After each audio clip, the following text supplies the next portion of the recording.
On this video, ituturo ko sa inyo kung paano po mag-subscribe kay Pancake. Unang-una, kailangan nyo muna mag-sign in. Tapos nyan, reconnect nyo lang ang iyong Facebook account.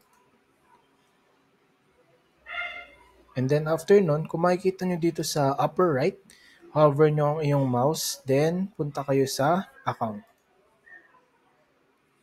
Tapos kung makikita nyo dito sa subscription, i-click nyo tong create.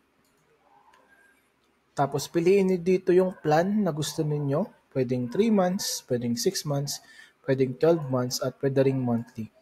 Pero try natin sa 6 months.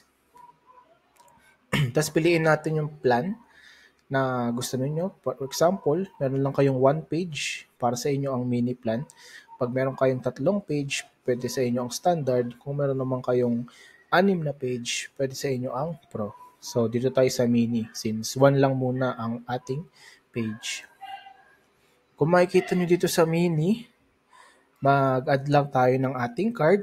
Ilagay natin yung card number dito, expiration date, CVC at yung zip code.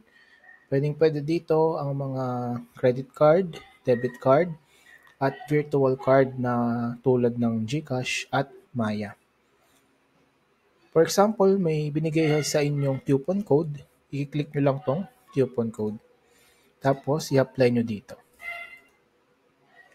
After nyo masagutan ang inyong payment method, ang coupon code, click nyo lang ang create subscription.